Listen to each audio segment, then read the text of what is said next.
Você já percebeu que a maioria das pessoas só descobre quem realmente é no meio do caos? Não é quando tudo vai bem que a alma é revelada. É quando o chão desaparece, quando a dor aperta, quando a resposta não vem.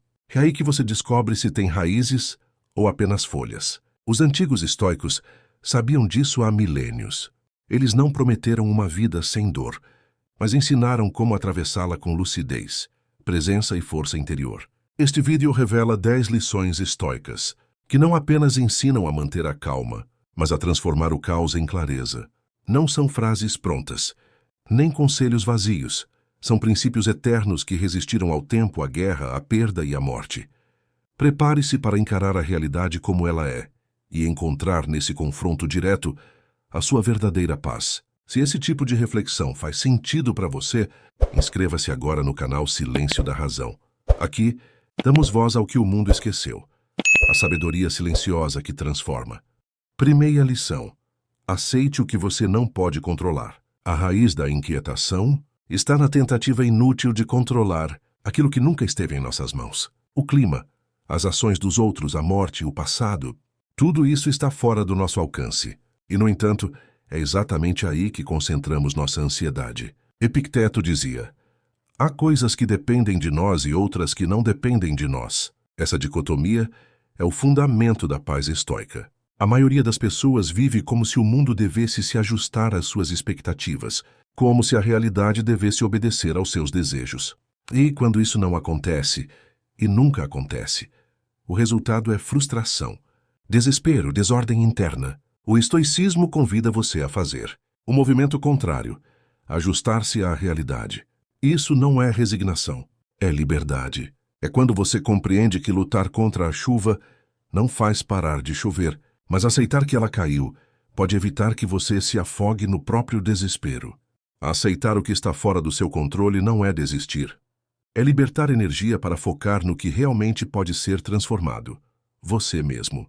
Essa compreensão silenciosa é um divisor de águas. Quando tudo ao redor parece ruir, você descobre que sua serenidade não depende das circunstâncias, mas da sua atitude diante delas. Você começa a agir no mundo com mais leveza e firmeza. Já não reage como uma marionete do acaso.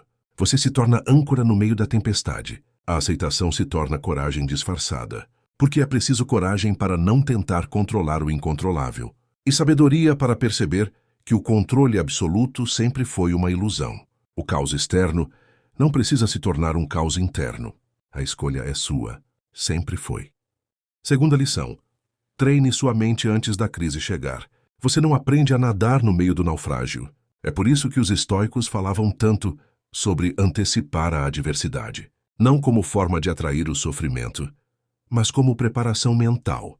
A prática do premeditatio malorum, ou premeditação dos males, consistia em imaginar com serenidade tudo o que poderia dar errado. Perder alguém, adoecer, ser rejeitado, falhar, parece mórbido, mas é o oposto. Quando você contempla a dor de frente, ela perde o poder de te paralisar. Você se torna íntimo do imprevisível. Você começa a entender que mesmo se tudo sair do controle, você ainda terá a si mesmo. Treinar a mente para os piores cenários é um gesto de coragem. É colocar luz onde o medo habita. E uma mente que já caminhou pelos corredores escuros da possibilidade não se apavora quando a realidade apaga a luz. É por isso que os grandes estoicos eram calmos diante da tragédia. Eles não esperavam que o mundo fosse gentil. Eles esperavam que o mundo fosse como é. E se preparavam para isso.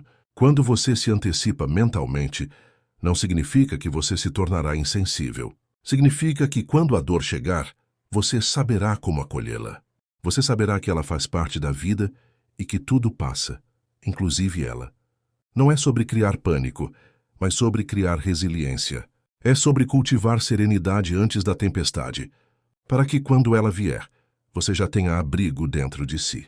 Terceira lição. Lembre-se de que você vai morrer. A lembrança da morte não deve te assustar, deve te libertar. Memento mori, lembra-te da morte. Era um dos lembretes mais poderosos para os estoicos. Não como um chamado ao desespero, mas como um lembrete para viver com urgência, presença e verdade. Saber que a vida é curta faz você escolher melhor as batalhas. Faz você perceber, O quão tolo é gastar dias inteiros alimentando raiva, ansiedade e orgulho. A morte coloca tudo em perspectiva. Aquela discussão irrelevante, aquele orgulho ferido, aquela preocupação com a opinião dos outros. Tudo isso se dissolve diante da finitude. Marco Aurélio dizia: você poderia deixar a vida agora. Deixe isso determinar o que você faz, diz e pensa. Não é sobre correr contra o tempo, é sobre tornar o tempo significativo. Quando você se lembra da morte, você se lembra do que importa. Você volta ao presente. Você percebe que a única coisa que realmente possui é o agora. E nesse agora, você pode escolher a calma, a clareza e a dignidade. Você pode se reconectar com o que tem valor. Lembrar da morte é lembrar de viver, com mais intensidade, com mais leveza, com mais presença, porque o amanhã não é garantido, e isso é o que torna cada instante precioso. Quarta lição: domine sua resposta, não a situação. Você não controla os eventos, mas você controla como reage a eles. Esse é o campo onde sua liberdade começa. As pessoas que vivem em desespero geralmente estão tentando manipular o que não podem. Elas querem mudar o comportamento dos outros, o passado, as condições externas, mas se esquecem do único poder real, a resposta interna. A raiva é uma escolha. O ressentimento é uma repetição. A ansiedade é uma projeção. Quando você domina sua resposta, você muda toda a experiência. Um insulto só te machuca se você aceita o veneno. Uma perda só te destrói se você se recusa a aceitar o fim. Os estoicos nos ensinam que o verdadeiro poder não está em controlar o mundo, mas em controlar a forma como o mundo nos atinge. Isso é liberdade. Isso é força. Isso é calma. Dominar a própria resposta é como segurar o leme em meio a um mar revolto. O vento não muda, mas você não precisa se afogar. Você pode respirar, pode observar, pode escolher agir com sabedoria, pode recuar em vez de reagir, pode calar em vez de gritar. O autocontrole não é frieza, é nobreza, é coragem silenciosa. É a decisão de não se tornar refém daquilo que acontece, mas senhor daquilo que sente. Quinta lição: a disciplina leva à liberdade. A maioria das pessoas acha que liberdade é fazer o que quiser, mas os estoicos sabiam que isso é apenas escravidão disfarçada. Escravidão dos impulsos, dos desejos, dos vícios. Liberdade real é ter domínio sobre si mesmo. É dizer não quando o corpo grita sim. É manter a palavra quando seria mais fácil desistir. Reagir com propósito mesmo quando tudo convida ao caos. A disciplina é o solo onde a calma floresce. Um espírito indisciplinado vive como uma folha ao vento, levado por qualquer desejo, qualquer medo, qualquer distração. Já o espírito disciplinado é como uma rocha. Ele permanece firme. Ele escolhe o caminho mais difícil porque sabe que ali está a verdadeira força. A disciplina estoica não é rígida. Ela é lúcida. Ela não oprime. Ela estrutura. Ela faz com que você seja capaz de manter a calma, porque você já treinou sua mente para não ser escrava do momento. Você aprende a fazer o que deve ser feito, mesmo quando não quer. E essa pequena vitória silenciosa se acumula, até que um dia você percebe: você não está mais no controle dos outros, você está no controle de si. E isso muda tudo. Sexta lição: o agora é tudo o que existe. Você não vive no passado. Você também não vive no futuro. Por mais que sua mente insista em viajar para esses lugares, a realidade acontece aqui, agora. Os estoicos sabiam que a paz não se encontra em planos distantes ou lembranças douradas. Ela está no instante presente. Marco Aurélio escreveu: não perca mais tempo discutindo sobre o que é um bom homem. Seja um. E ser exige presença. A mente agitada vive tentando corrigir o que já passou ou controlar o que ainda nem chegou. Mas isso é apenas distração. É fuga. É ansiedade disfarçada de preocupação legítima.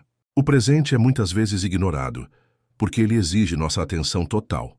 E isso assusta. Ele revela quem somos quando ninguém está olhando. O presente não nos permite máscaras, mas é também nele que está o único ponto de poder. Quando você foca no agora, você se liberta da culpa que te prende ao passado e da angústia que projeta o futuro. Você respira, você observa, você sente, e nesse espaço nasce a clareza. Você percebe que está tudo aqui. A sua paz, a sua força, a sua calma. Tudo mora no instante que você costuma ignorar. Estar presente não é fácil. Requer disciplina. requer humildade. Mas é nesse esforço silencioso que você encontra uma estabilidade que o mundo jamais poderá oferecer. A tempestade pode rugir lá fora, mas dentro de você há silêncio, há foco, há presença. 7ª lição. Não tome nada como garantido. O maior veneno da alma é o hábito de achar que tudo estará sempre aqui, que as pessoas vão durar, que os dias se repetirão, que você terá tempo para tudo. Mas a vida é feita de instantes frágeis e irrepetíveis.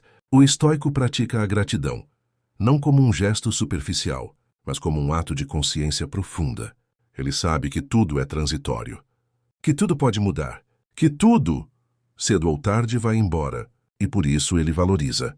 Valoriza o agora, valoriza o outro, valoriza até a dor, porque sabe que ela também faz parte da experiência de estar vivo. Quando você para de tomar as coisas como garantidas, a vida ganha nitidez. Um café quente deixa de ser banal. Um abraço se torna sagrado. Um simples pôr do sol vira um lembrete da beleza que ainda existe no mundo. Viver com esse olhar não é viver com medo. É viver com presença. É viver com reverência. É entender que o que você tem, hoje, mesmo que seja pouco, é tudo o que realmente existe. Nada está garantido. E isso não é motivo para desespero, mas para despertar. Despertar para a urgência do amor, para a urgência da calma, para a urgência de estar inteiro em cada momento. Porque o que é visto com gratidão se transforma, e o que é ignorado se dissolve no tempo. 8ª lição. O desconforto fortalece a alma. Vivemos em uma época que idolatra o conforto. Mas os estoicos sabiam que o verdadeiro crescimento nasce do atrito, da dor, daquilo que você evitaria se pudesse. Eles buscavam o desconforto voluntariamente. Banhos frios, noites em vigília, vestes rústicas, não por autopunição, mas por treinamento da mente, para que, quando o desconforto viesse sem convite, eles já soubessem como acolhê-lo. O sofrimento tem esse papel, ele lapida, ele ensina, ele revela. Ninguém gosta da dor, mas é ela que revela o que realmente importa. Um corpo que nunca foi testado é frágil. Uma mente que nunca enfrentou adversidade é instável. Uma alma que foge do desconforto nunca amadurece. Quando você aceita o desconforto como parte do processo, ele deixa de ser inimigo e se torna mestre. Você para de perguntar, por que isso está acontecendo comigo? E começa a perguntar, o que isso está tentando me ensinar? Essa mudança de perspectiva é o começo da força interior. É quando você para de lutar contra a vida e começa a dançar com ela. Mesmo que a música pareça dura, cada desafio que você enfrenta é uma oportunidade de crescer, de se tornar mais firme, mais calmo, mais consciente. O desconforto não é o fim, é o começo de uma nova versão sua, mais resiliente e desperta. 9ª lição. Seja virtuoso mesmo quando ninguém está olhando. A virtude, para os estoicos, era o bem supremo, mais do que prazer, sucesso ou reconhecimento. Ser bom, ser justo, ser íntegro, mesmo quando o mundo todo age ao contrário. Mesmo quando ninguém está assistindo. Vivemos em uma sociedade que recompensa a aparência, mas os estoicos buscavam essência. Ser bom em silêncio, ser correto em segredo, não porque haveria aplausos, mas porque isso era o certo. A calma profunda vem quando sua consciência está limpa, quando você sabe que não traiu seus princípios, quando, mesmo em meio ao caos, você manteve sua dignidade. A virtude não depende de contexto, não muda com o humor, não negocia com a conveniência. Ela é estável, como um rochedo, e ela é silenciosa, não grita, não exige reconhecimento, apenas existe, e transforma tudo ao redor com sua presença discreta. Ser virtuoso é difícil, exige renúncia, exige firmeza, mas é também o caminho da paz mais sólida que existe, porque ninguém pode tirar de você a tranquilidade de uma consciência alinhada. Quando tudo ao seu redor estiver ruindo, essa será sua fortaleza invisível, sua paz inabalável. 10ª lição. O silêncio é força. Em um mundo onde todos gritam, calar-se é um ato de poder. O silêncio não é ausência, é presença elevada. Os estoicos valorizavam o silêncio como espaço para a razão, para o autodomínio, para a clareza. Falar menos, observar mais, respirar antes de reagir. É no silêncio que você ouve sua verdadeira voz. É no silêncio que a mente se reorganiza, que a alma encontra fôlego. A maioria das pessoas fala para preencher o vazio. Mas os estoicos sabiam que o vazio também é sagrado. É nele que a transformação acontece. O silêncio não é passividade. É contenção, é foco, é resistência contra a impulsividade. Quando você aprende a calar, aprende também a escolher melhor suas palavras, a não desperdiçar energia, a não alimentar conflitos desnecessários. A sabedoria entra quando o ruído sai. A paz se instala onde o ego cessa. E a calma se torna natural, quando o barulho interno se aquieta. Cultivar o silêncio é como cavar um poço de serenidade no meio do caos moderno. É nele que você bebe lucidez. E é nele que você encontra o que o barulho do mundo sempre tentou esconder. A verdade sobre quem você é,